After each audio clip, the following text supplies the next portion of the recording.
Hey, what is up, guys? And in this video, I will be reviewing the WWE 2013 Extreme Rules pay-per-view. And overall, this wasn't a good show at all. Basically, the undercard just didn't get enough time. It felt like a lot of matches were rushed, and this was basically a two-match show. For the most part, the top two matches are the ones that far and away got the most time. And I was just really disappointed. There were a couple matches, both Shield matches, Jericho and Fandango, Del Rio and Swagger. I mean, those matches just, I don't know, it just didn't work for me. It didn't get enough time. It just didn't have enough time to develop. But we're going to dive right into this with the opener, which was Chris Jericho and Fandango. This is the rematch from WrestleMania, and I will say I kind of favored this match more than the WrestleMania one, only because in that WrestleMania one, it was basically Jericho dominated that whole match. Fandango got in two moves, and then, it's just like a roll-up finish, and Fandango wins. This time, I thought it was pretty obvious that Jericho was going to win. However, Fandango did get more moves in. He looked better in this match. At one point, he hit a nice springboard leg drop, which was pretty cool, and then he went up for the big leg drop from the top rope. Jericho countered into a code breaker, and that was basically the match. I mean, they did some good stuff. I mean, there were a couple bumps in the match, like a little bit of a miscommunication times, but overall, I thought this was a good opener. 2 3/4 stars. I thought this match was pretty decent. Next, Sheamus interview. I didn't even pay attention to what he had to say. Kofi Kingston versus Dean Ambrose for the U.S. title. This was one match where I thought it was going to get more time. However, it was fine. It was still decent. Ambrose looked good here. Kofi was there. There was towards the end of the match, it's like Ambrose is on the apron and Kofi does a Trouble in Paradise, sending Ambrose out onto the floor, and Kofi goes to get him and toss him back in the ring, which really lacks the psychology. I mean, why would you bring him back into the ring when he could have just got counted out and retained your title? That just didn't make sense. But Ambrose did win with that DDT of his, and he grabs the head and kind of gives him a DDT in the front. I don't know what to call that, but it was a decent match. 2.5 stars again. Didn't get a lot of time. I wish it would have got a little bit more, but it was pretty decent. And then Sheamus and Mark Henry in the strap match. I'm not a fan of strap matches. When I think about strap matches in recent memory, I just can't get JTG versus Shad out of my head. That was from, I think, Extreme Rules 2010, if I'm not mistaken. But this match, it's your typical strap match. Nothing's really going on. I mean, one thing that I don't like about these strap matches is just doesn't make a whole lot of sense for the most part. I mean, at one point, Sheamus sent Mark Henry into the ring post, and the announcers are putting over like, oh, how is Sheamus gonna touch all the ring posts when Mark Henry's outside? But out of courtesy, I guess, Mark Henry just rolls back in the ring instead of staying on the outside and waiting Sheamus to throw him back in. You're just making Sheamus's job easier to touch the turnbuckles.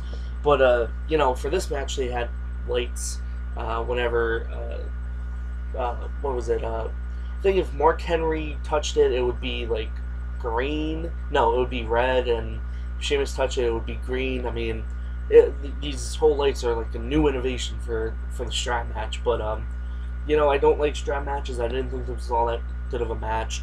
2 stars. Sheamus went over, hit a bro kick, got the last turnbuckle turned on. So there you go. And we had a Caitlyn and AJ segment. This was god awful. I'm not going to go any further than saying that. Then Del Rio versus Swagger in an I Quit match.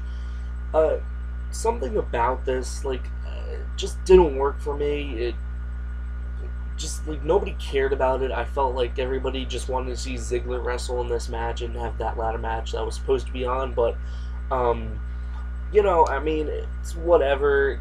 I liked that they were trading the arm bars and the ankle locks, and But I mean, then they do this finish where Ricardo's about to throw in the towel for Del Rio, and I think Swagger or Ricardo gets sent flying, and the ref's back is turned to Ricardo. So Zeb Coulter, excuse me, throws in the towel, thinking, and the ref thinks it was Ricardo who threw it in. So he rings the bell. Swagger wins the match for now. Another ref comes down, and they're arguing about if Coulter actually did throw in the towel for Ricardo. And then Mike Chioda goes over to the timekeeper, and he puts up like a little HD TV to see what happened for the finish. It's kind of like an NBA game. I guess that was their little tribute to the NBA since the playoffs are going on now. And Chioda reversed the call. Del Rio eventually won, but just something about this match, something was missing. I mean, it got a little bit of time here, most than the undercard, but again, decent match, 2.5 stars. And then we had Team Hell No versus Roman Reigns and Seth Rollins. You know, I thought this was going to be a really awesome match, but this was extremely short. But the thing about this match was it was a ton of action, fast-paced. It was really good. The crowd was into it. You know, I give it 3 stars, and you know, it only went like 6 or 7 minutes, so that it was that good of a match, I believe. And of course, Roman Reigns and Seth Rollins won. They're the new tag team champions. So now Shield has the United States Championship and the tag team titles. So that's pretty much everything you need to know about this pay-per-view. It's the only thing of significance on this show. And yeah, so 3.5 stars for that match. And then we have Big Show versus Randy Orton Extreme Rules match. Now I get, you know, Randy Orton was going to go over either way, but this match just got a whole lot of time. It was really boring. At one point, they did a spot where Big Show was going to fall. He was going to do that not the Yokozuna thing. It was like he went to the second turnbuckle and then jumps off, goes stomach first onto his opponent. Well, they did that, set up chairs, and then put a ladder on top of it. Orton was on top of the ladder, so Orton rolled over, Big Show went onto the ladder. It was a cool spot, but basically the big point in this match is not only did Randy Orton go over, but he used the punt to defeat Big Show, which, you know, considering the payback theme going on for the next pay-per-view, wouldn't surprise me if we see a Randy Orton heel turn very soon, maybe at that show. But I know people have been calling for this for months, and I never believed that Orton was going to turn heel. But with the video promo they did for Payback, it makes sense now, just the way it was, I don't know, told. I mean, just you have to see that video promo to understand what I'm talking about here.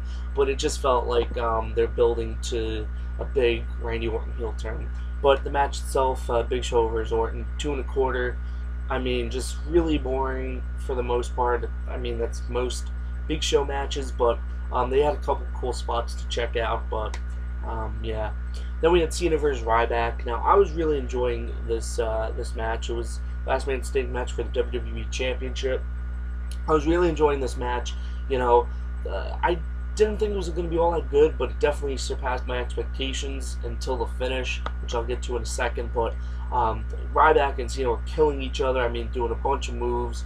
Ryback was just getting up from everything. They really put Ryback over, especially in the finish, which, you know, Cena and Ryback get onto the stage, and Ryback spears Cena through the stage, which was fine until we see what happened.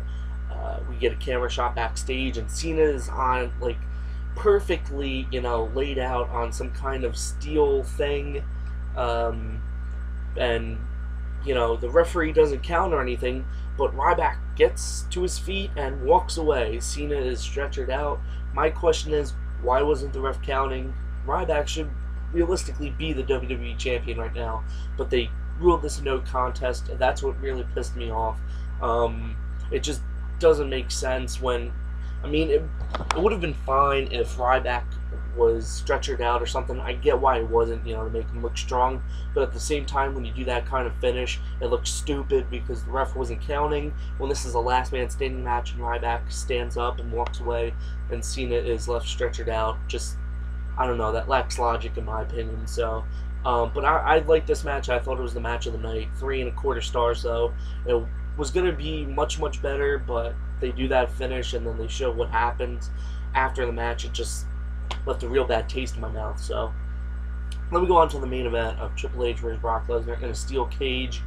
Personally, I enjoyed this match. I know a lot of people say that these two don't have chemistry, that their past 2 matches have been mediocre. But I will say this wasn't as good or as great as their WrestleMania match. I really enjoyed that match. I thought it was just really awesome. This one, I get why they did what they did. I mean, basically, Triple H worked over Brock's knee the whole time. And because, you know, Brock only has a certain amount of dates, I'm sure that he's going to be gone for a while. And because Triple H worked over the knee so hard and just the way that Brock sold it, I'm assuming that they're going to have some kind of injury update on Brock tomorrow on Raw and say that he's going to be out for a period of time, probably until like SummerSlam around there, so we can have a SummerSlam match. But he's going to be gone for a while, and working over the knee explains that, gives you a good explanation. They use the cage as well, you know, just basically throwing them into it. I liked where Triple H climbed up to the top of the cage and got a camouflage sledgehammer. And basically that was the downfall of Triple H, because Brock hit Triple H with the sledgehammer at the finish and gave him an F5 to get the victory. So I'm glad Brock went over. It was the right thing to do.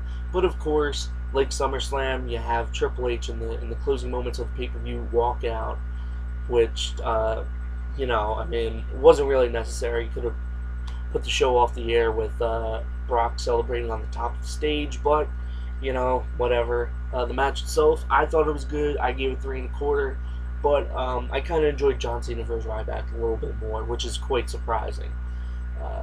But overall, 6.5 out of 10. I didn't think this was a good show. If they just took some time away from Big Show and Randy Orton, maybe a few minutes from Cena and Ryback, and distribute it through the undercard, I thought it would be a better show. But a lot of these matches were short, they were rushed, and, you know, the top 2 matches just weren't all that great. So that's about it, guys. Thanks for watching. Hope you enjoyed this video. I'll see you guys later.